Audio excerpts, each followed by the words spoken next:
Fala galera, Zavo Lima na área, é isso aí, pessoal. Nas nossas resoluções de prova, é isso mesmo, né? Quando está chegando próximo no final do ano, obviamente que os vários vestibulares vão acontecendo, esse é o nosso trabalho, além com os concursos também, né? Já fiz a resolução da prova de soldado na resolução passada, e, né, para você que vai fazer ainda as outras segundas fases aí, ou está estudando para esses grandes vestibulares que tem segunda fase, que é o caso, por exemplo, aí da Unicamp, da FUVEST e, obviamente, da Unesp, já teve a segunda fase da Unicamp. A Unicamp foi o primeiro vestibular aí, né, desse ano, e a gente já fez a resolução aí dele, certo? Da primeira fase. Agora, como de praxe, vamos dar uma resolução, vamos discutir a segunda fase da Unicamp, para ajudar o pessoal que vai se preparar também aí para a segunda fase da Unesp e a segunda fase também da FUVEST, mas, obviamente, material de estudo para as próximas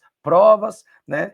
Todos os anos a gente faz as resoluções aí, são materiais importantíssimos para quem está estudando, entendendo, né? Uma das maneiras de entender as provas, pessoal, é estar sempre acompanhando elas, e isso é meu papel como professor, como educador, eu estou sempre trazendo aqui para vocês. Sem mais delongas, vamos para a resolução comentada aí da segunda fase da Unicamp 2026. O ano é 2025, né, pessoal? Mas o ingresso é 2026. É assim que a gente identifica, tudo bem? Bom, um comentário geral sobre a prova, pessoal, é que foi uma prova aí que exigiu, principalmente em história, né? Porque teve duas questões interdisciplinares, né? Na prova de ciências humanas, certo? E são duas questões de ciências humanas, de interdisciplinar, uma sem pensar, né? Interdisciplinar nas ciências humanas, certo? Foram uma questão de sociologia, uma questão de filosofia e, né, 4 questões de história e de geografia. Eu vou analisar as duas questões interdisciplinares, também vou analisar a questão de sociologia e filosofia, que também é uma área que eu tenho um pouco de conhecimento, e vou analisar as questões de história. De geografia eu não vou analisar, tá? Mas é a prova de ciências humanas, certo? Como eu já, né, sou direto aqui no assunto e eu quero trazer a simplicidade e o conteúdo, obviamente, para vocês, pessoal, né? Já peço para vocês, clicam, compartilham, ativem o sininho para receber as notificações, dê força aí para o professor Zavo Lima crescer na internet aí e ajudar outras pessoas. Olha a cara aqui, pessoal, primeira prova de segunda fase, né, dos vestibulares desse ano. O grande vestibular aí da Conveste com a Unicamp. Olha só, ciências humanas, né, pessoal? Você tem aqui, ó, claramente, ó, uma identificação de ciências humanas, matemática, sociologia, filosofia, história e geografia, que compete a todas as áreas, mas é a área aí das ciências humanas e, né, de artes. Beleza? 60 anos de Unicamp, vestibular de 2026, essa é a cara da prova. E olha as instruções aí para essa prova, pessoal, são duas questões de, né, ciências humanas interdisciplinares, tá? Vamos imaginar que a FUVEST vai nessa linha também, pessoal. Matemática tem aqui, sociologia 7, isso comum a todas as áreas, né? Todas as áreas você tem essa questão de matemática aqui na segunda fase, tá? E as específicas que você tem que fazer das áreas específicas, de cursos específicos aí, que vão ter aí as ciências humanas no segundo dia, tá? Então, ó, a questão número 7 é sociologia, uma questão de sociologia, uma questão de filosofia, 4 questões de história e 4 questões de geografia. Vamos lá para as duas questões interdisciplinares aqui, ó, logo de cara, as duas questões interdisciplinares. Vou pegar a minha canetinha esferográfica vermelha, tá aí bem exposta para vocês, vou deixar bem aberta aqui, ó. São as duas primeiras questões, as duas questões interdisciplinares. Lembrando que a segunda fase é dissertativa, tá, pessoal? Eu já preparei as respostas aqui para vocês, tentando ser o mais simples possível, porque eu acho que é assim que tem que ser também, mais direto dentro do conteúdo. Não achei uma prova difícil não, tá, pessoal? Então, ó, em 1571, a fundação de Manila pelos espanhóis mudou o ritmo do comércio global. O assentamento logo se tornou uma metrópole e um importante ponto de conexão entre a Ásia e as Américas. Os bens, como especiarias e seda, começaram a se mover pelo Pacífico sem passar primeiro pela Europa. A prata era um dos bens que não pagava tributos nessa rota. A mina de Potosí, nos Andes, na atual Bolívia, mostrou ser a mais descoberta de jazida de prata da história. respondendo por mais de metade da produção global durante mais de um século. Mas não foi só a Europa que a fase áurea despontou. Grandes programas de construções foram empreendidos pelo mundo otomano. Dos Balcãs ao norte da África, na Índia, construíram o Taj Mahal, o monumento mais romântico do mundo. A glória da Europa e da Índia ocorreu às custas das Américas. Bom, esse texto aqui, pessoal, do Frankopan, O Coração do Mundo, uma nova história universal a partir da Rota da Seda, o encontro do Oriente com o Ocidente. Mais uma questão, já tinha caído isso na primeira fase, uma questão de comércio entre Oriente e Ocidente, lá no século XVI. O tema seria a expansão marítima europeia junto com a colonização da América. Ele citou exatamente aí o comércio da América, a extração de prata e ouro da América e o comércio com o Oriente, certo? Bom, aparentemente a primeira lida no texto é um texto de história, mas nós temos aqui, obviamente, uma relação com a geografia muito forte. Olha só as perguntas, muito grande a pergunta A e a B. Pessoal, a Unicamp sempre tem A e B. Geralmente a primeira A é mais identificada, assim, né? Tá tudo no texto, você consegue responder, e a segunda é mais conteúdo. Vamos ver. As marcações A, B, C, D e E no mapa ao lado, ó, A, B, C, D e E, no mapa ao lado, remetem a localidades mencionadas no texto. Ele citou as localidades, certo? Citou, certo? Potosí, na Bolívia, então tá. Mas aí ele continua, que são importantes para a compreensão do contexto descrito do século XVI. Identifique para cada letra no espaço de resposta. Ele deu um espaço de resposta aqui, pessoal, tá vendo? No cantinho, diferente, tá? Ele quer que se identifique cada letra, certo? Com as seguintes localidades: Calicut, Istambul, Manila, Madrid e Potosí. Em seguida, responda por que Manila tornou-se estratégica para o comércio da prata pelos espanhóis. São duas perguntas. Exemplifique como o ritmo do comércio global se alterou depois de sua função. Esta é a A. Você teria que identificar geografia. Pessoal, essa identificação tá fácil. Ó. A A, ele já disse no texto, é Potosí. Você coloca lá, ó, A, Potosí. A B, certo? É Madrid. Tá tranquilo. C aqui é Istambul, certo? Calicut na Índia, certo? E aí, o que sobrou, que talvez o grande público não saberia, era Manilha, que fica ali na Indonésia. Mas aí, de boa, até aqui, pessoal, todo mundo saberia responder e colocar isso aqui. E aí a pergunta foi, né? Responda. Por que Manilha se tornou estratégica para o comércio da prata pelos espanhóis? Nós estamos falando, pessoal, da ligação com o Oriente. Por que Manilha é importante, certo? Bom, olha a resposta que eu fiz aqui. Manilha tornou-se estratégica porque era o único porto espanhol no Pacífico que conectava as Américas à Ásia. Após a fundação da cidade, em 1571, o comércio global se intensificou, porque conectou pela primeira vez a América, Europa, Ásia e África de forma retangular. Olha só o mapa aqui, pessoal. E ele falou que a data está aqui, ó, 1571, com a fundação de Manila. Pessoal, dava para responder de boa essa questão.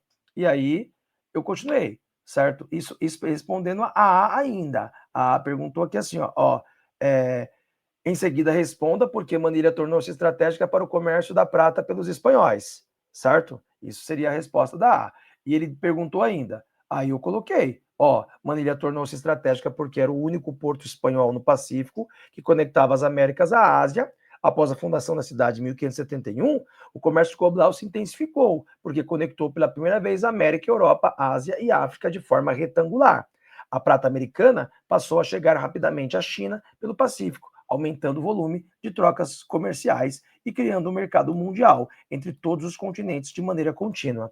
Sabe, ele não jogaria à toa aqui, ó, América, África, certo? Oriente Médio, certo? Ásia, Oceania, dava para dar uma descrita. Eu escrevi aqui simples, não escrevi de maneira muito complexa, eu só descrevi o que eu estava vendo. E essa seria a resposta da A. A B diz, certo? Explique a afirmação de Frank Koppa de que a glória da Europa e da Índia ocorreu às custas da América, relacionando-a com o início da globalização dos mercados. Bom, pessoal, o ouro saiu da América, os espanhóis conseguiam fazer negócios com as Índias, comprar produtos lá, certo? E isso vai enriquecer a elite indiana e, ao mesmo tempo, certo, vai ter um grande fluxo e acúmulo de capital por parte dos espanhóis. Seria essa a resposta. Foi isso que eu montei. Ó, a afirmação de Frank Koppa relaciona-se ao início da globalização, que integrou os continentes de forma desigual. A glória da Europa... Aqui não ficou legal, eu apaguei. Ó, a glória da Europa foi financiada pela vasta quantidade de prata extraída das Américas, como de Potosí. Esse metal precioso permitiu aos europeus superar sua balança comercial deficitária com o Oriente, comprando especiarias e artigos de luxo e acumulando capital. Em contrapartida, a exploração colonial representou a desgraça das Américas. Isso tudo está no texto, tá, pessoal? Com a dizimação de populações nativas, aí sim é conhecimento, tá? E a exploração intensiva de seus recursos naturais e humanos.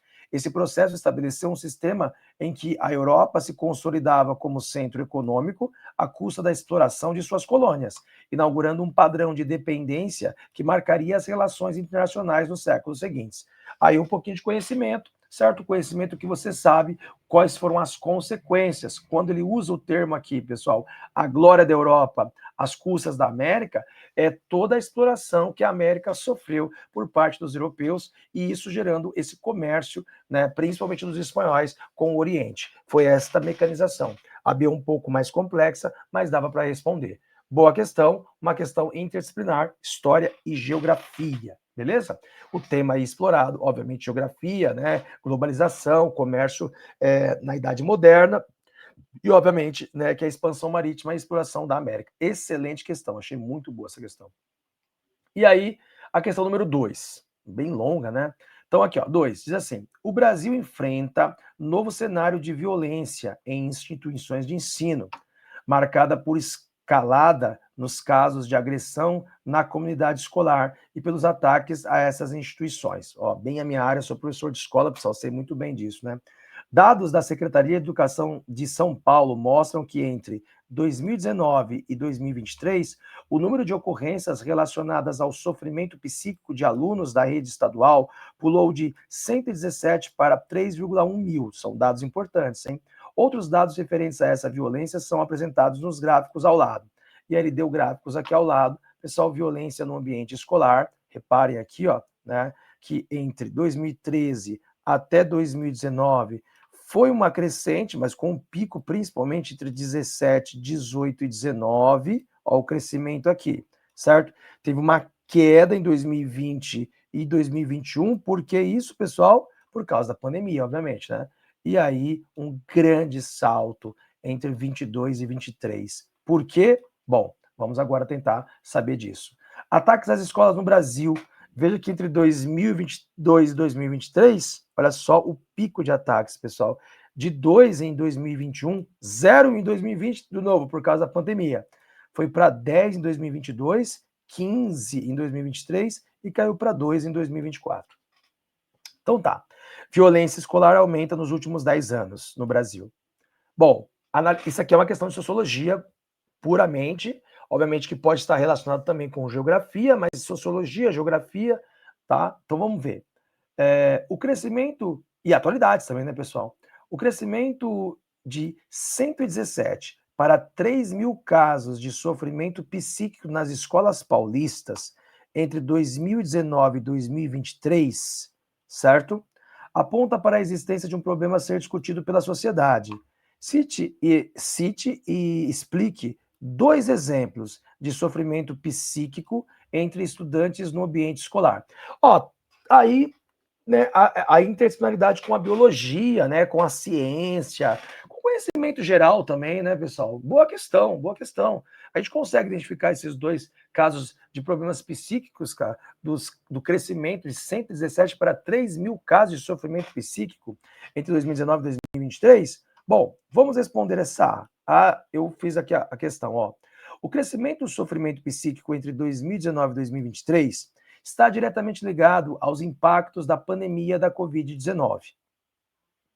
O isolamento social, a interrupção de rotinas escolares e a convivência com a ansiedade e o luto alteraram profundamente a saúde mental dos estudantes. O retorno às aulas presenciais, em vez de uma solução imediata, intensificou o problema, pois exigiu uma readaptação social e pedagógica para a qual muitos não estavam preparados, gerando mais estresse. Dois exemplos de sofrimento psíquico nesse contexto são a ansiedade social, manifestada pela dificuldade de interação com colegas e professores após o isolamento, e a automutilação, como indicam os dados do gráfico sobre lesões autoprovocadas, um reflexo de angústias extremas. Eu peguei aqui, pessoal, do próprio gráfico, ele diz aqui, violências do ambiente escolar, pessoas atendidas em serviços públicos e privados de saúde, lesões de autoprovocadas, vítimas de agressão física e verbais, lesões autoprovocadas, feitas por você mesmo, certo? E vítimas. Então eu peguei esses dados, eu coloquei aqui que houve um reflexo disso, certo?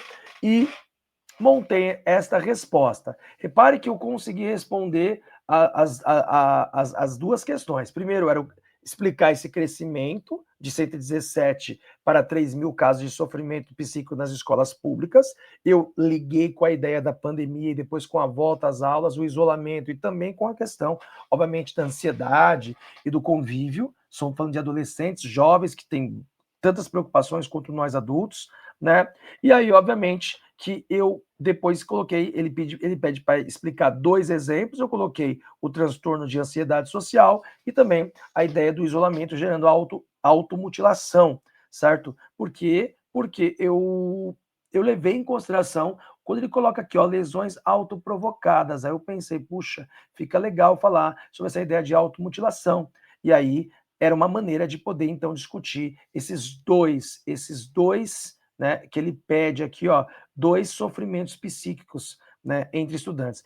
Obviamente, pessoal, que a minha resposta também está baseada por um professor que conhece o ambiente escolar, mas muitos alunos, muitos estudantes conseguiriam também lembrar, para poder responder aqui, desses problemas relacionados, né, à questão aí, né, do ambiente escolar. Então, ficaria nessa. Eu já achei essa questão um pouquinho mais complicadinha, tá? Mas é uma boa questão. A B diz: descreva o que os gráficos informam sobre a violência escolar em 3 períodos, até 2019, 2020, 2021 e depois de 2022. Complicou, né?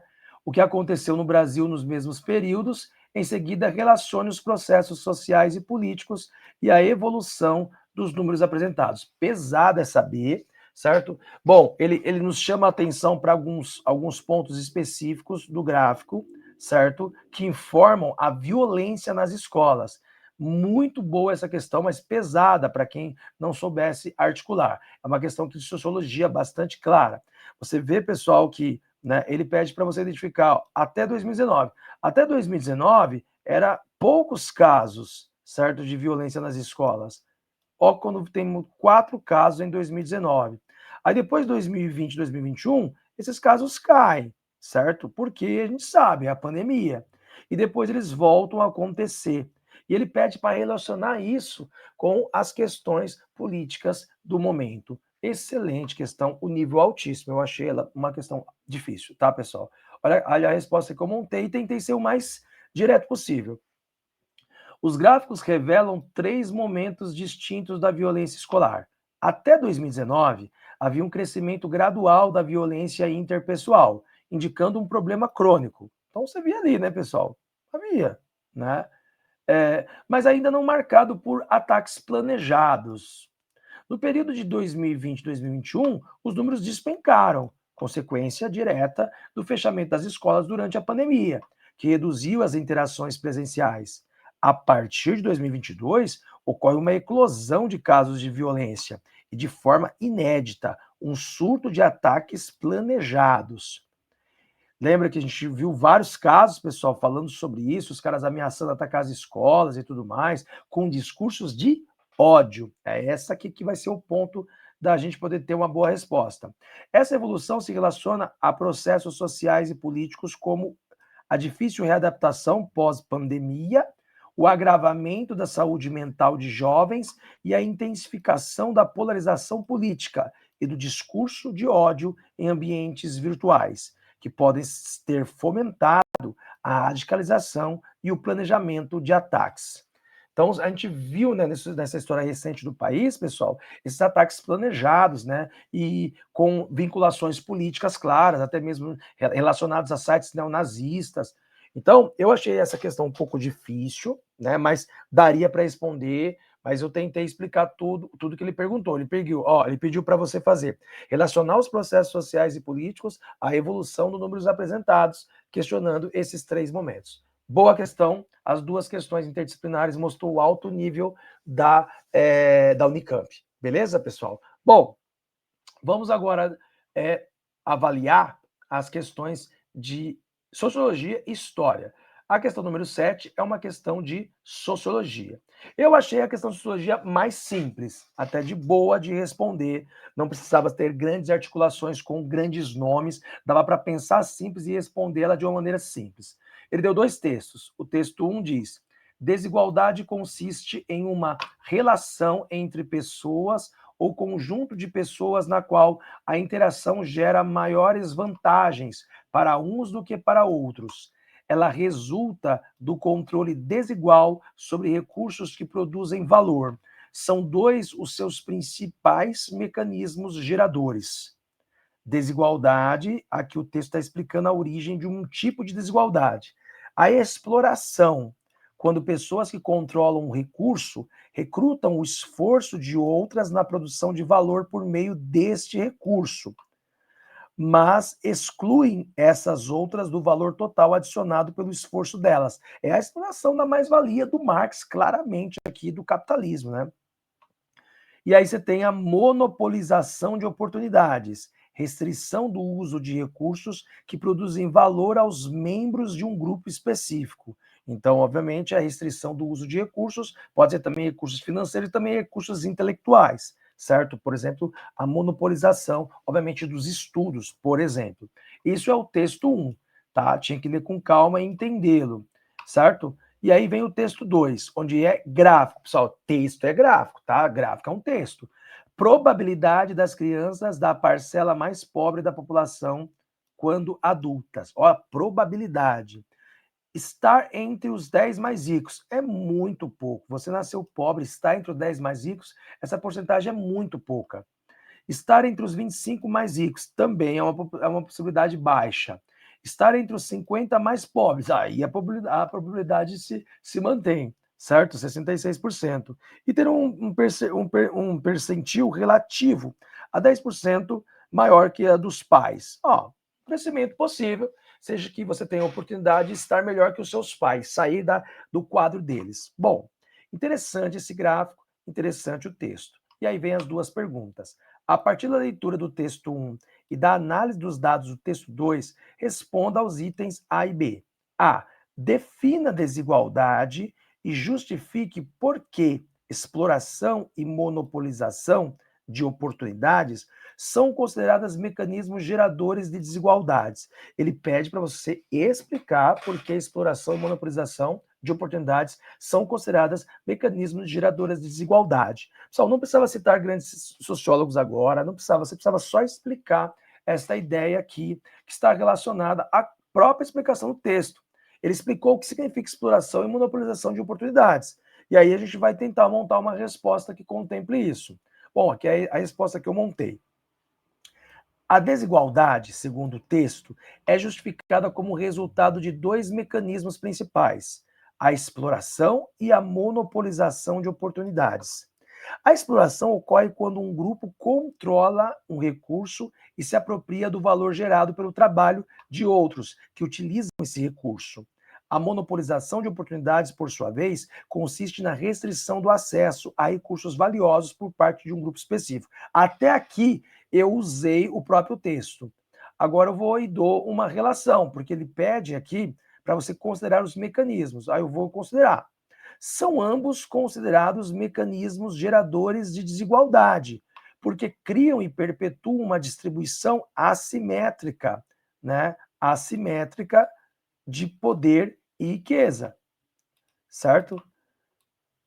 De poder e riqueza, na qual um grupo se beneficia sistematicamente à custa da exclusão ou da apropriação do esforço do outro, consolidando vantagens e dificultando a mobilidade social. Então, eu acabei explicando de uma maneira geral que quando um grupo se torna mais rico é porque, obviamente, ele explora o outro grupo.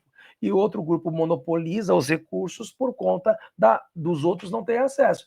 Então, pessoal, eu fui pela linha de que a A você deveria reforçar aqui o que os textos dizem, montando uma resposta em cima dos textos. Eu acho que essa seria a resposta ideal.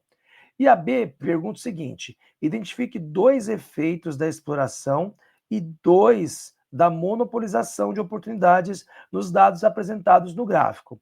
Aí ele quer 2 efeitos da exploração e 2 da monopolização de oportunidades em relação à análise dos gráficos, onde você percebe que quem nasce pobre muito dificilmente fica muito rico ou mais ou menos rico, e quem nasce pobre, obviamente, acaba mantendo a pobreza. Bom, segundo o texto, segundo o gráfico. Os gráficos ilustram os efeitos desses mecanismos. A monopolização de oportunidades é evidente na baixíssima probabilidade de 1,9%. Peguei isso aqui do gráfico, ó, 1,9. No caso seria 1,8, né? Então eu escrevi errado aqui, é 1,8. De uma criança da parcela mais pobre concluir o ensino superior.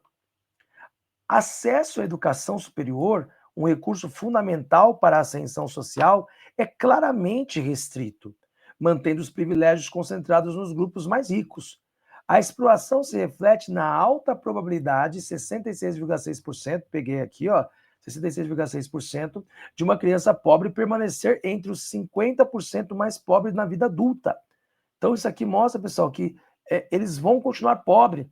São 66%, né? Isso indica que o trabalho, que a força de trabalho desse grupo é remunerada de forma insuficiente para permitir a saída da condição da pobreza, evidenciando a apropriação do valor que geram por parte dos detentores dos meios de produção. Então eu fui na linha, pessoal, de que os gráficos corroboram uma ideia de que, né, as pessoas que nascem com falta de oportunidades, elas continuam desta maneira ou conseguem modificar pouco, justamente porque existe um monopólio, né, da concentração das riquezas, assim como também, né, a concentração do acesso à intelectualidade, ao ensino superior, tudo aquilo que pode fazer a população pobre se modificar. Então, eu não quero ficar explicando aqui o assunto, porque a ideia é a gente montar texto, porque você tinha que escrever. Então, eu montei esse texto, tá, mais direto, mas em cima do documento, do texto, em cima do gráfico. Aqui não citei autor nenhum, não fui por essa linha, eu me atentei a responder exatamente o que a pergunta foi pedida. Beleza, pessoal? Não achei essa questão muito difícil, mas talvez o mecanismo da escrita tinha que ficar bem articulado. Tudo bem? Essa foi a questão de sociologia. Olha a questão de filosofia, mesma coisa, pessoal. Não precisava citar filósofo, não é uma pergunta sobre Aristóteles, foi uma pergunta sobre o sistema capitalista. Daria para usar autores aqui? Daria, mas não precisava. Ele deu informações aqui para vocês. O texto 1 é uma cobra comendo um dragão, também pode ser um lagarto, né? Comendo seu próprio rabo. E está escrito aqui embaixo, ó, Ouroboros. Ouroboros. Texto 2. O capitalismo canibal. Nancy Fraser afirma que o capitalismo é uma ordem social que devora suas próprias condições de existência. Para representar o capitalismo, Fraser usa a imagem de Ouroboros, que ilustra a capa do livro. Ouroboros é essa cobra, esse lagarto, eu identifiquei como uma cobra, uma serpente, vamos assim pensar, que come seu próprio rabo. Beleza. E aí tem um texto 3. A contradição política inerente ao capitalismo ocorre entre os imperativos da acumulação de capital e a manutenção dos poderes públicos de que acumulação também dependente. O poder público legítimo e eficaz é uma condição de possibilidade para a acumulação sustentada do capital. Afinal, o capital tem uma dependência crucial dos poderes públicos para garantir direitos de propriedade, fazer cumprir contratos, julgar controvérsias, julgar controvérsias, garantir direitos de propriedade, fazer cumprir contratos, julgar controvérsias, reprimir rebeliões, manter a ordem, administrar a divergência, etc. Até aqui, pessoal, o autor está dizendo aqui, o Fraser, pessoal, que o setor privado, os capitalistas precisam do setor público para manter a ordem deles, certo? O ímpeto de acumulação infinita tende, ao longo do tempo, a desestabilizar os mesmos poderes públicos de que depende. Essa contradição está na raiz de nossa atual crise democrática, graças à sua estrutura inerente. O capitalismo é fundamentalmente antidemocrático. Mesmo no melhor dos casos, a democracia em uma sociedade capitalista deve ser forçosamente fraca e limitada. Agora, a segunda parte do texto, ele está dizendo que a democracia, pessoal, não coaduna com a ideia de capitalismo. E, obviamente, que uma hora o capitalismo ele é autodestrutivo, ele se autodestrói, e para manter, obviamente, o poder de poucos, que é a lógica do capitalismo, obviamente que o público vai começar, o setor público e o governo vai ser atingido de alguma maneira, indiretamente. Bom, era muito importante ter a interpretação do texto.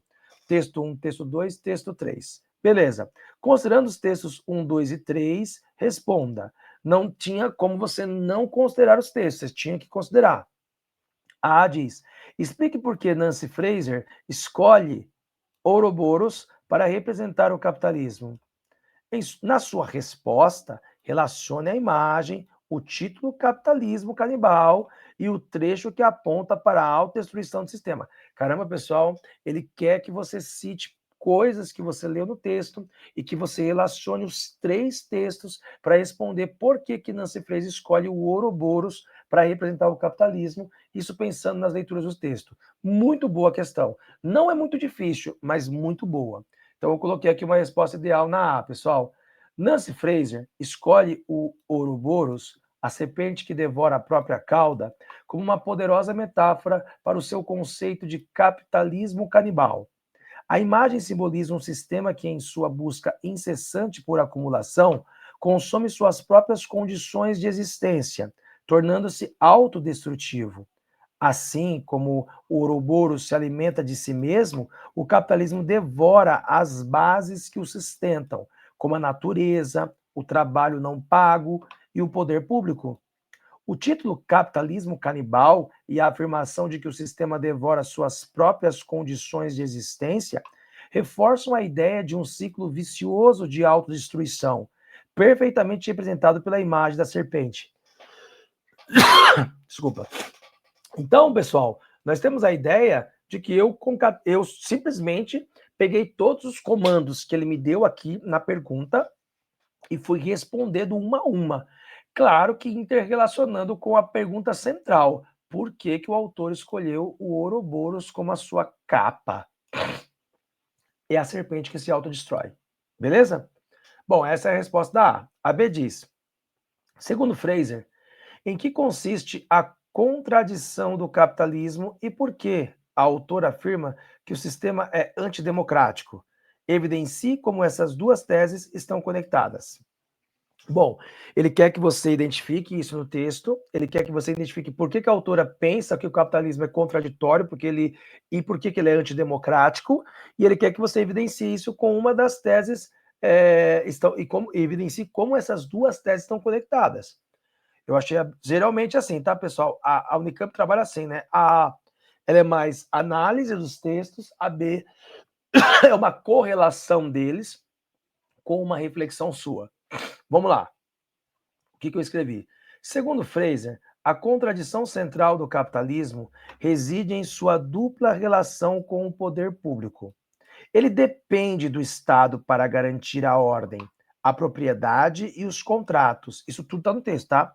Mas, ao mesmo tempo, seu impulso por acumulação infinita o leva a minar esse mesmo poder. Por exemplo, ele pediu para dar exemplo, ao pressionar por desregulamentação e cortes de impostos.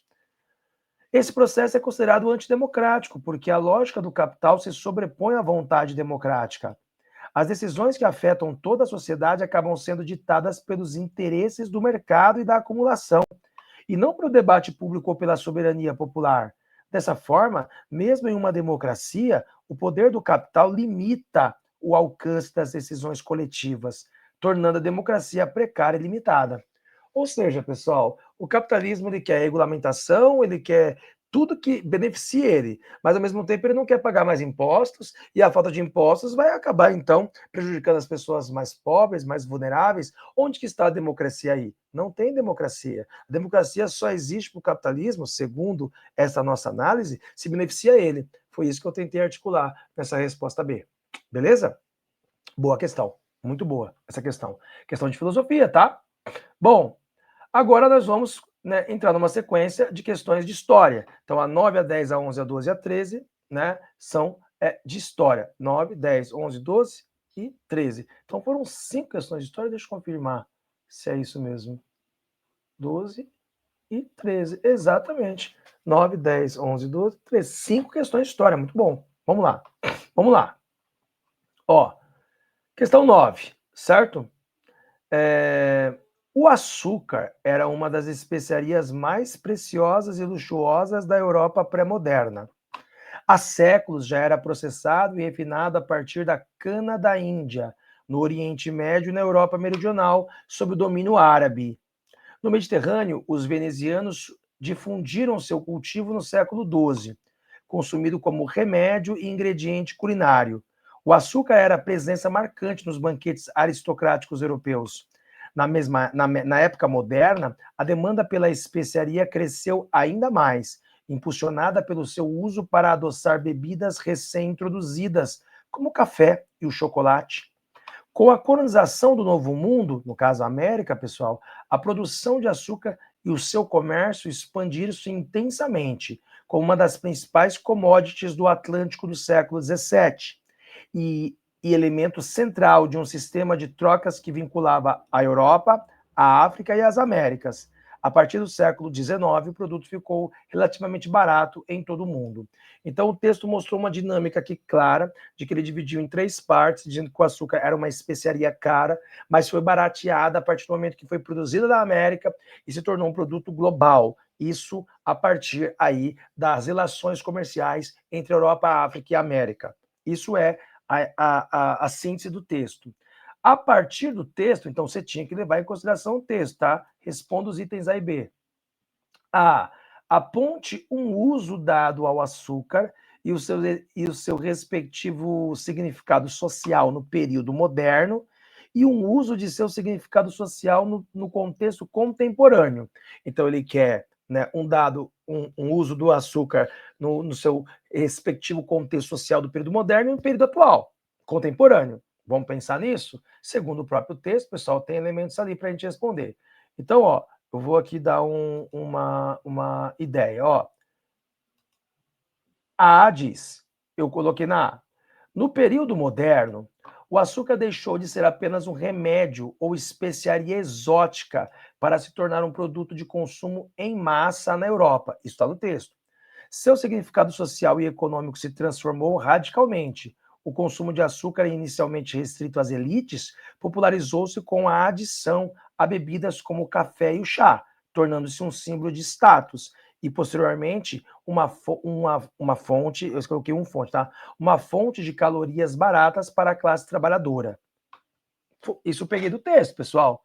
No contexto contemporâneo, o açúcar mantém seu valor como commodity global, mas o seu consumo é crescentemente associado a problemas de saúde pública, como obesidade e diabetes, gerando debates sobre a regulamentação e taxação. Ele pediu, pessoal, para eu falar sobre o seu significado social no contexto contemporâneo. Hoje em dia, pessoal, nós sabemos que o açúcar ele é um produto extremamente popular e que ele traz muitos problemas de saúde. Nós sabemos disso, certo? Então, eu trouxe aqui o que ele realmente me pediu. Eu achei a A razoavelmente uma pergunta simples, mas é sempre assim, né? A é mais simples e a B é mais complexa. Vamos a B. Considerando o desenvolvimento do capitalismo no norte da Europa na época moderna, cite e explique 2 fatores econômicos que mostram como o açúcar esteve relacionado a esse processo. Isso porque ele sempre pede para você citar e explicar, né, pessoal? É bastante bacana isso, né? Essa segunda fase da Unicamp me lembra muito das minhas provas do colégio, quando eu coloco cite, explique, então você tem que citar. 2, Se você citar uma, você vê que você pode testar uma, né? Mas aí você vai ter um desconto de nota. Então vamos lá. O que eu escrevi aqui, ó? O desenvolvimento do capitalismo no norte da Europa foi impulsionado pelo comércio do açúcar, que envolveu dois fatores econômicos cruciais. O primeiro foi o sistema de plantation escravista nas Américas.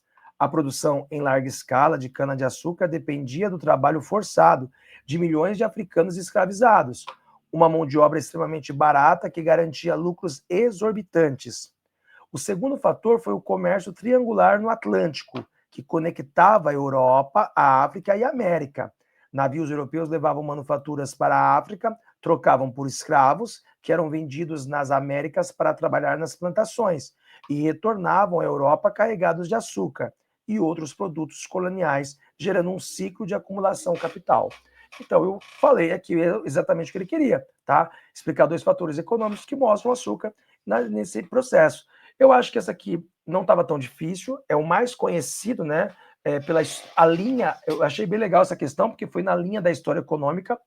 Interessante que explorou de novo a relação econômica e a relação mercantilista, achei legal, né? O tema de mercantilismo esteve presente aqui, o pré-capitalismo e o desenvolvimento capitalista. Então daria para mecanizar muitas coisas nessa resposta B. Eu fui por a linha, né, da exploração do plantation, a mão de obra escrava, a conexão com a África e, obviamente, né, o acúmulo primitivo de capital, porque é uma empresa capitalista, né? É uma empresa de acumulação de capital, porque você está vendendo produtos, colocando valor em cima deles. E seres humanos eram tratados assim, né?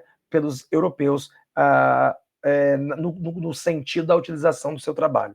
Então, boa questão, tá? Gostei bastante dessa questão 9, essa questão aqui sobre, né, a questão econômica da relação do açúcar com a história da América. Se você não citou especificamente o Brasil, especificamente, mas a relação de um produto, a história de um produto. Muito boa essa questão número 9. A questão número 10 é uma questão mais social, tá vendo? Ó, que legal. Foi uma questão de economia, agora foi uma questão social, cultural. A partir da leitura da imagem a seguir, produzida por Carlos Julião, agente do Império Português na segunda metade do século XVIII, responda os itens. Segunda metade do século XVIII, no período minerador do Brasil, e você tem uma imagem mostrando aqui pessoas pretas com roupas aqui, né, bonitas, né? Um grupo está dançando, o outro grupo está com uma sombrinha, né, acompanhando uma pessoa segurando a sua roupa. Dá para perceber que tem uma coroa aqui, ó, nessa pessoa aqui, certo? Beleza. Prancha 37, coroação, ó, coroação de uma rainha negra na festa de Reis, seguida por um cortejo de mulheres, Minas Gerais, segunda metade do século XVIII. A festa de Reis, olha que interessante, a festa de Reis, certo? Beleza. São ritos africanos que foram adaptados também, né, à lógica da escravidão no Brasil. Bom, é uma questão claramente de história social e de história cultural. Vamos ver. Olha, bem direto, pessoal. Olha, descreva a imagem destacando 4 elementos ligados às práticas culturais africanas.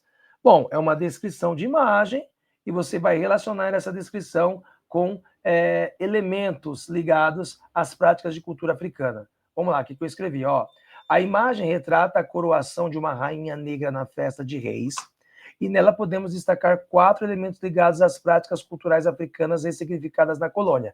Eu gosto de fazer esse tipo de resposta, pessoal, porque eu ressalto um pouco a pergunta para eu lembrar na hora que eu estiver escrevendo, tá? Primeiro, a própria coroação de uma realeza negra, que remete às estruturas sociais e de poder dos reinos africanos, porque existem vários reinos africanos, existia, né, naquele período de contatos lá, da escravidão, recriadas nas irmandades e congados. Bom, se você não lembrasse o nome da congada, pessoal, e nem das irmandades, você podia colocar reinos africanos recriadas em ressignificações das suas culturas no Brasil. Daria certo também. Segundo, o cortejo processional, certo? Uma prática comum em diversas culturas, mas que aqui adquire um caráter de celebração da identidade e a coesão da comunidade negra. O cortejo, pessoal, o cortejo, certo? Isso é muito comum, né? Cortejar, sair seguindo um líder, seguindo um rei nas culturas africanas. Isso foi significado também aqui no Brasil, tá?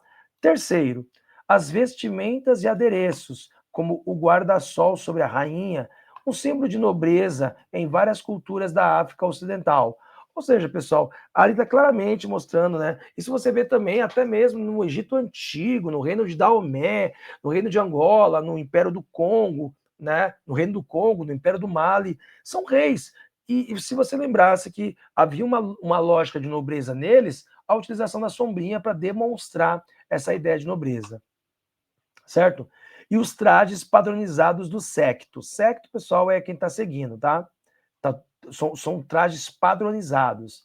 E por fim, que seria o quarto, a expressão corporal e a dança, sugeridas pela postura dos personagens com os braços erguidos, indicando um ritual festivo com música e movimento, elementos centrais da cultura africana. É exatamente, pessoal, você vê a palma, a dança, lá só o tambor, o batuque, isso é muito comum na cultura africana, tá? Bom, daria para poder fazer essa resposta aqui. Não precisa ser tão assim bonitinha como eu fiz, não que vocês... Pessoal, desculpa, tá legalzinho o que eu escrevi, né? Mas você poderia ser mais direto se você quisesse. A B diz o seguinte: cite e explique duas evidências da diversidade de status social dentro da população negra da colônia. Aí ele já abriu, ele fez uma pergunta maior, ele quer duas evidências da diversidade de status social dentro da população negra na colônia. Vamos lá. Aí a gente vai para uma resposta já estou respondendo, já colocando, né, o conteúdo. A diversidade de status social da população negra é evidenciada, em primeiro lugar, pela figura da rainha, em contraste com seu séquito. Então, existe uma rainha, uma nobre, e existe o seu séquito, que são pessoas simples. A rainha, ricamente vestida, em posição de destaque, representa uma elite dentro da comunidade negra, muitas vezes composta por libertos ou pessoas com funções de liderança nas irmandades religiosas. Então, pessoal, há uma hierarquia entre ser escravizado, né, e ser livre. Isso está claro, tudo bem?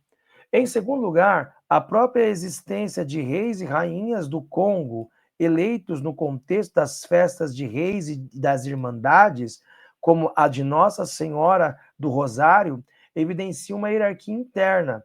Esses líderes possuíam prestígio e poder de negociação, diferenciando-se socialmente das massas de escravizados e libertos comuns. Então, pessoal, aqui eu já fui uma questão mais de conhecimento, certo? Sobre um conhecimento que eu tenho, obviamente, como professor, sobre a ideia das chamadas congadas e a ideia, obviamente, que está relacionada às festas dos reis e também das irmandades, que isso vem, né, de uma tradição africana, de colocar, né, pessoas especiais, como reis, né, e rainhas. No próprio carnaval, né, você percebe isso, quando você tem o mestre-sala, porta-bandeira, o líder a rainha da bateria. São hierarquias, pessoal, que são ressignificações mesmo do grande secto, dos seguidores. E isso se relaciona, obviamente, né, com status sociais que já existiam em sociedades africanas e foram ressignificados na sociedade também da escravidão no Brasil.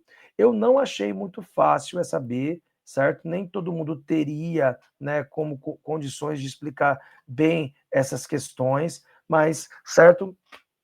É uma questão mais conteúdo, é saber, tá? Essa aqui seria um pouquinho mais complicada. Mas foi a resposta que eu estou trazendo para vocês, para a gente estudar, virar material de estudos e também pensar essa resolução, tá? Vamos para a questão número 11, vamos lá. Os italianos imigrados para o interior de São Paulo, entre os finais do século XIX e começo do século XX, não se reconheciam como pertencentes a uma pátria. Nas fazendas de café, os italianos trabalhavam lado a lado com imigrantes de outros países, portugueses, espanhóis e com ex-escravizados, e os seus descendentes que permaneceram nas áreas rurais após a libertação. No Brasil, em vez de calabreses, romanos, napolitanos ou vênetos, eram chamados de italianos.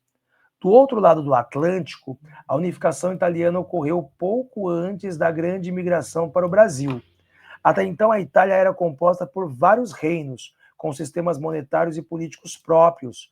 O reino de Piemonte-Sardenha, mais rico e industrializado, e com interesse em ampliar o mercado e influência, liderou a guerra pela unificação italiana.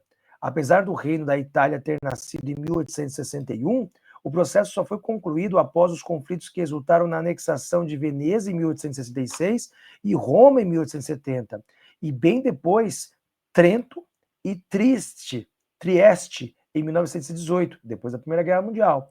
A resistência de certas partes do território da península em tomar parte do projeto de nação teria postergado a construção do sentimento de italianidade na Itália. Enquanto no Brasil, esse processo teria se iniciado logo nos primeiros anos do século XX. Pessoal, que texto bacana, né? Olha só, de quem é esse texto? É da Queiroz, A União na Distância, de início apegados à cultura às suas regiões de origem. Italianos construíram o Brasil e noção de italianidade. Olha só que interessante, pessoal. Bom, o grande público talvez não tivesse dificuldade de se relacionar com esse conteúdo importante da história, que é a unificação italiana, ao mesmo tempo que se relaciona com a imigração de italianos para o Brasil em finais do século XIX e início do século XX. O texto deu muitas informações que vão ser necessárias para a resposta. A pergunta A diz: qual é a tese do texto sobre a formação da italianidade no Brasil? Ó, isso já é uma pergunta. Qual é a tese no texto que fala sobre a formação dessa italianidade no Brasil? E cite 2 argumentos usados pela reportagem para sustentar a tese mencionada. 2 argumentos do texto. Vamos lá? A tese mencionada é de que a identidade italiana no Brasil foi uma construção, pois os imigrantes que aqui chegaram não se viam primordialmente como italianos, mas sim a partir de suas identidades regionais. Então, foi claro, essa foi a tese do texto, tá? 2 argumentos do texto que sustentam essa tese são: primeiro, a afirmação de que, em vez de calabreses, romanos e vênetos, os imigrantes eram chamados no Brasil de italianos. Aqui no Brasil, pessoal, o pessoal identificava eles como italianos, indicando que a identidade nacional foi atribuída a eles no novo país. Então aqui, pessoal, eles passaram a se ver diferentes dos brasileiros e passaram a ser, então nós somos italianos. Então aquelas divergências internas deles aqui no Brasil se perdeu. Segundo, o fato de que a própria unificação da Itália era um processo recente e que o sentimento de italianidade na Itália, enquanto no Brasil, esse processo teria sido iniciado logo nos primeiros anos do século XX, o que mostra que a identidade nacional ainda não estava consolidada no país de origem. Então ele está falando, aí eu coloquei a segunda parte, que o próprio texto disse, certo? Que a unificação da italiana se deu junto com o processo de imigração deles para cá. Só que aqui eles se viam como, né, italianos, e aí então, né, aos poucos, foi se identificando como italianos numa construção de identidade aqui no Brasil. Então essa resposta A, eu peguei praticamente do que o texto colocou e fiz uma resposta. Já a B pergunta: sobre a unificação italiana, identifique 2 motivações para a sua execução e 2 resistências a esse processo. Aí, pessoal, a pergunta B não está no texto totalmente, tem um pouquinho no texto, porque ele fala da intenção de Piemonte e Sardenha de fazer a unificação italiana.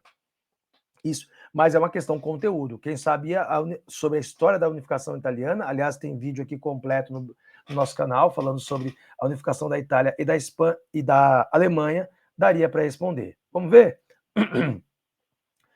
2 motivações para a unificação italiana foram o interesse econômico da burguesia industrial do norte de Piemonte e Sardenha, que desejava unificar o mercado e eliminar barreiras alfandegárias, e o nacionalismo do movimento do Ressurgimento, que buscava criar um Estado-nação livre da dominação estrangeira, especialmente austríaca.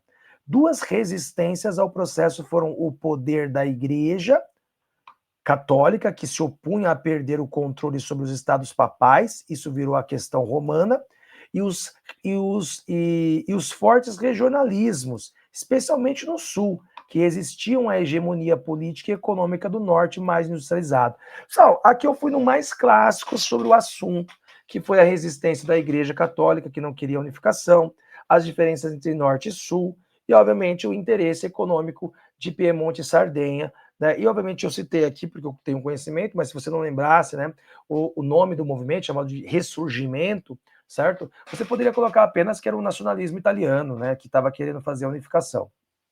Bom, Achei muito boa essa questão, talvez difícil para alguns que não conseguissem lembrar da unificação italiana. Então essa foi a única questão de história geral. Apesar que aquela questão também do mercantilismo lá, né, do açúcar, também pode ser classificado como idade moderna em história do Brasil. Eu achei que as questões de segunda fase da Unicamp teve preponderância em história do Brasil. Próxima questão, a questão número 12. A Praia da Areia Preta, no Espírito Santo, é um achado. Ela contém o tório, um metal radioativo que, se aquecido, produz uma luz forte e duradoura. Na Segunda Guerra Mundial, cientistas americanos descobriram que era possível usar o tório para produzir urânio, que serviria tanto para reatores nucleares quanto para bombas. Toda negociação para a compra foi feita sem que o governo brasileiro soubesse exatamente o que os americanos queriam com tantas toneladas de areia. Tudo isso inserido na política da boa vizinhança. No entanto, Getúlio acabou recebendo o valor, percebendo o valor da areia, e em 1951, quando foi criado o Conselho Nacional de Pesquisas, a CNPq, a exploração dos principais minérios atômicos passou para a mão do Estado, que proibiu a exportação do tório, a não ser com autorização expressa do governo. As negociações eram desfavoráveis ao Brasil. Com a areia radioativa sendo entregue a preços baixos ou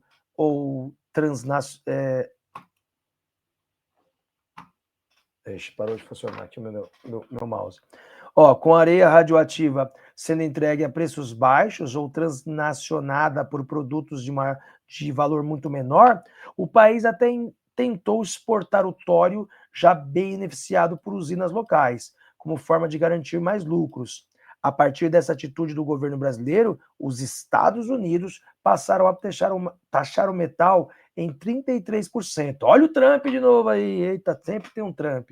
Inviabilizando o negócio. A areia bruta não era taxada. Nos acordos da venda da areia, os Estados Unidos nunca compartilharam a tecnologia e conhecimento atômico com o Brasil, o que gerou uma tensão política entre os países. Isso, então, pessoal, aconteceu durante o segundo governo de Getúlio Vargas. Cara, que texto complexo. Ele misturou aqui, certo? Produção tecnológica, utilização do tório para fazer o enriquecimento de urânio, produção nuclear, políticas de governo e de Estado. Eu achei esse texto muito complexo e bastante legal, mas difícil. Vamos ver a pergunta. Considerando o contexto da Guerra Fria, cite e explique dois aspectos da postura dos Estados Unidos em relação à importação de tório no Brasil no início dos anos 50. Pessoal, 50 é Guerra Fria, tá? E o Vargas estava no seu segundo mandato. Vargas é um pouco nacionalista, poderia querer bloquear os ímpetos dos Estados Unidos em ter acesso a tudo que os Estados Unidos queria ter acesso aqui no Brasil. Então, considerando esse contexto de Guerra Fria, dê dois aspectos da postura dos Estados Unidos em relação à importação do tório no Brasil. Bom, algumas coisas estão no texto. Vamos lá? Considerando o contexto da Guerra Fria, a postura dos Estados Unidos em relação à importação de tório do Brasil no início dos anos 50, eu só repeti a pergunta, tá? Revela dois aspectos principais. O primeiro é o interesse estratégico e monopolista, pois os Estados Unidos necessitavam do tório para o seu programa nuclear, reatores e bombas, e, ao mesmo tempo, agiam para impedir que o Brasil desenvolvesse tecnologia atômica própria ou se tornasse um fornecedor para outras nações. Guerra Fria, boicotar as relações do Brasil com outros países e ser totalmente dependente, né, do bloco capitalista, dos Estados Unidos. Isso fica claro na recusa em compartilhar tecnologia e conhecimento. Está no texto. O segundo aspecto é a pressão econômica para garantir o acesso à matéria-prima barata. Quando o Brasil tentou agregar valor ao produto, processando o minério localmente para obter melhores preços, os Estados Unidos impuseram uma taxa de 33% sobre o material beneficiado, inviabilizando o negócio e forçando o Brasil a continuar como mero exportador de minério bruto. Olha só, pessoal, eu tentei pegar as informações do texto, montei uma questão aqui que relaciona com as duas perguntas que ele pediu, né? eu citei, em primeiro lugar, o interesse estratégico dos Estados Unidos de monopolizar a exploração do tório aqui no Brasil, e a segunda seria a ideia de que os Estados Unidos tentavam boicotar o nosso acesso à tecnologia para que o Brasil continuasse dependente da exportação desses minérios, né, sem grandes transformações. Bom, eu achei essa questão bem difícil, tá, pessoal? B. Quais eram os papéis dos Estados Unidos, quais eram os papéis do Estado no ideário getulista? E utilize 2 exemplos do texto para fundamentar sua resposta. Vamos lá. O Estado getulista, especialmente no segundo governo Vargas, 1951-1954, desempenhou um papel nacionalista e desenvolvimentista. 2 exemplos no texto fundamentam essa afirmação. Primeiro, a criação do Conselho Nacional de Pesquisa, CNPq, em 1951, que passou a ter o controle da exportação dos principais minérios atômicos, demonstra uma política de intervenção estatal para proteger os recursos estratégicos nacionais. Segundo, a tentativa de exportar o tório já beneficiado por usinas locais, como forma de garantir mais lucros, reflete o esforço do Estado em promover a industrialização e superar a condição de mero exportador de matéria-prima, buscando agregar a produção nacional. Bom, eu peguei também do texto essas 2 informações, tá, pessoal? Então a segunda estava um pouquinho mais tranquila de responder. Eu achei a A mais difícil que a segunda, certo? Porque a segunda está no próprio texto. Quando o Vargas cria a CNPq, o Conselho Nacional de Pesquisas, e quando ele também tenta regulamentar, né, a exportação do tório, passando também por já uma breve produção interna. Isso se relaciona com a industrialização que o Vargas promoveu no Brasil e por aí vai, tá? Mas achei uma questão aqui um pouco difícil, tá? E a última questão, essa questão aqui, ó. Karnak, pessoal. Desculpa, Karnak. Olha eu confundindo aqui. Krenak, Ailton Krenak, pessoal.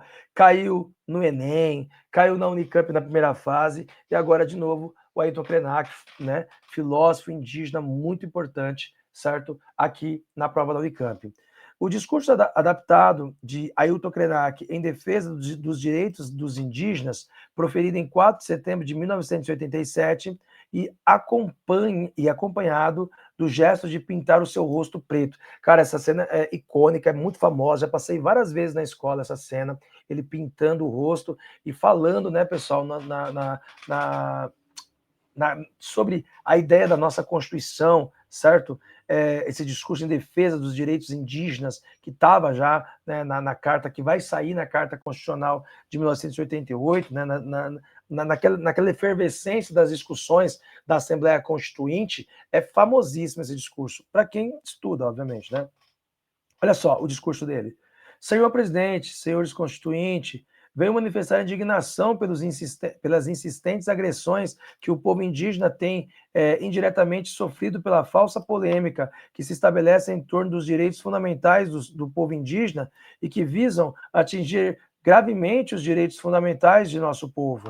Não estamos chegando agora a esta casa. Tivemos a honra de, desde a instalação dos trabalhos da Assembleia Nacional Constituinte, sermos convidados a participar dos trabalhos da Subcomissão dos Negros, Populações Indígenas, Pessoas Deficientes e Minorias. Hoje somos alvos de uma agressão que pretende atingir, na essência, a nossa fé, a nossa confiança. Ainda existe dignidade, ainda é possível construir uma sociedade que saiba respeitar os mais fracos, que saiba respeitar aqueles que não têm dinheiro.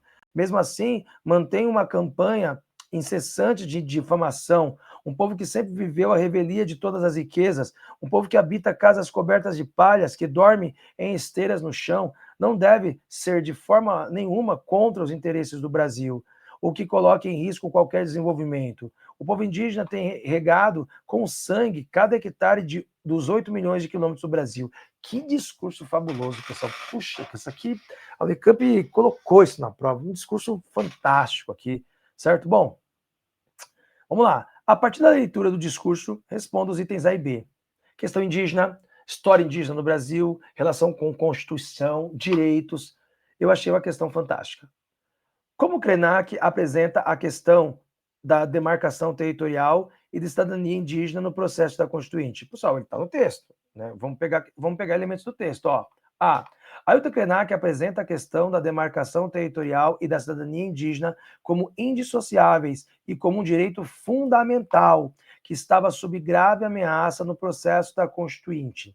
ele denuncia as insistentes agressões que a campanha incessante de difamação contra os povos indígenas, que visavam negar-lhes o direito à terra sob o falso pretexto de que seriam um empecilho ao interesse nacional. Para Krenak, a cidadania e seus territórios, que são a base de sua existência, cultura e dignidade. Ele contesta a visão desenvolvimentista que opõe os indígenas ao progresso, afirmando que um povo que vive de forma simples não pode ser considerado uma ameaça aos interesses do Brasil. Pessoal, eu só peguei aqui parte do texto. A pergunta foi bem clara, ó. Como Krenak apresenta a questão da demarcação territorial e da cidadania indígena no processo da Constituinte? Então eu peguei parte do texto e transformei numa resposta. B. A B diz: explica o que foi a Assembleia Nacional Constituinte de 1987, ressaltando a sua função e o seu contexto histórico. O que foi a Assembleia Nacional Constituinte, ressaltando sua função e seu contexto histórico. Aí já é uma questão que vai para além do texto, é o nosso conhecimento ali daquele processo de redemocratização, o final do período militar e o início, né, da nova república, e o que essa Constituição foi tão importante e histórica. Aí já tinha que ter um pouco mais de conteúdo, tá, pessoal? A Assembleia Nacional Constituinte de 1987 foi convocada com a função primordial de elaborar uma nova Constituição para o Brasil, substituindo a legislação autoritária herdada da ditadura militar de 1964 e 1985. Seu contexto histórico é o da redemocratização do país, um período de intensa efervescência política e participação popular, no qual diversos movimentos sociais, como o movimento indígena representado por Krenak, lutaram para garantir que os seus direitos fossem reconhecidos na nova Carta. O resultado foi a Constituição Federal de 1988, apelidada de Constituição Cidadã, por ampliar significativamente os direitos e garantias individuais e coletivas. Por isso que ela teve esse termo, a Carta Cidadã, certo? E também estava lá na Constituição o direito da demarcação das terras indígenas. Bom, aqui não era uma questão tão difícil de conteudismo, mas tinha que colocar os aspectos dessa transição do período militar para o período da redemocratização. Tudo bem?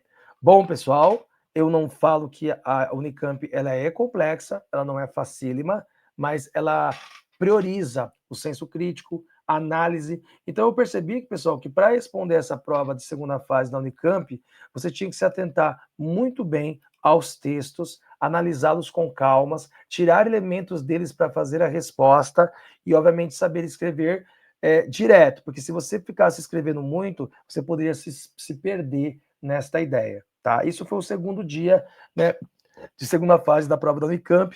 É interessante também, pessoal, pensar, né, que a prova da Unicamp também teve o dia da primeira fase e teve a redação, e interessante, né, o tema do macho esfera, né, sobre essa ideia de como que o mundo masculino se prepondera pela ideia do mundo feminino, e obviamente que o choque que isso acontece. E eu achei legal o tema de redação, eu até tenho aqui a prova, né, do segundo dia, que no caso, do primeiro dia, desculpa, né? Foi a prova aqui das Ciências Humanas, segunda fase. O primeiro dia, ela trabalhou, né, com essa ideia, né, mas eu vou deixar para falar de redação em outro momento, porque essa aula foi mais específica para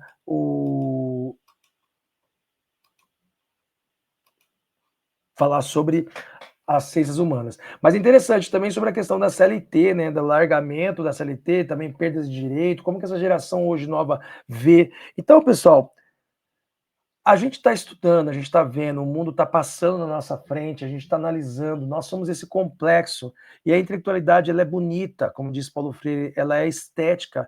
Então, eu gostei muito dessa prova da Unicamp, eu achei uma prova muito inteligente, muito interessante. Eu espero ter ajudado vocês nessa resolução. E se vocês gostaram desse trabalho que eu faço, clica, compartilha, ative o sininho para receber as notificações. Tamo junto. E até as próximas segundas fases, tá? Ainda vai ter a Unesp, ainda vai ter a FUVEST nesse ano. Então, obviamente, que eu vou fazer essas resoluções aqui. Tamo junto. Grande abraço. Tchau, tchau.